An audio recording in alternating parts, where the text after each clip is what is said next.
अगर पढ़ा हुआ याद नहीं रहता तो कमी तुम्हारी बुद्धि में नहीं, तुम्हारी एकाग्रता और चरित्र में है।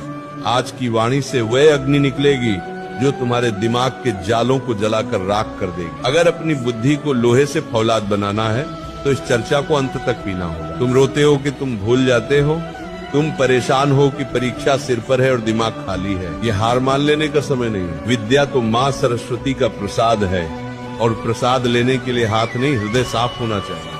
आज वृंदावन की इस पावन छाया से हम वह गुप्त रहस्य खोलेंगे जो बड़े बड़े विद्वानों ने अपनी तपस्या से पाए हैं। पढ़ा हुआ याद रखना कोई चमत्कार नहीं, ये एक साधना है। अगर तुम थक चुके हो रट्टा मार मार कर, तो आज इस फकीर की बात सुन लो।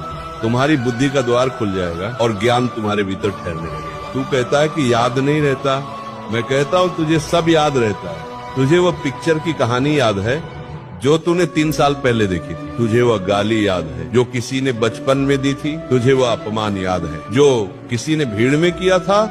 फिर किताब क्यों भूल जाता है? इसका कारण है राग और द्वेष। तेरा मन वहीं ठहरता है जहाँ उसे रस मिलता है। तुझे पढ़ाई में रस नहीं मिल रहा, तुझे पढ़ाई एक बोझ लग रही है। जब तक तू विद्या को भार समझेगा वह तेरे भीतर नहीं टिकेगी। पहली शर्त सुन ले, बुद्धि को साफ कर। जैसे गंदे शीशे में सूरज की रोशनी नहीं दिखती, वैसे ही गंदे मन में सरस्वती का प्रकाश नहीं ठहरता। दिन भर मोबाइल पर जो गंद देख रहा है, जो व्यर्थ की चर्चाएं कर रहा है, वह तेरे दिमाग की मेमोरी खा रही है। उन्हें डिलीट कर, तभी नया और कीमती ज्ञान वहाँ टिकेगा।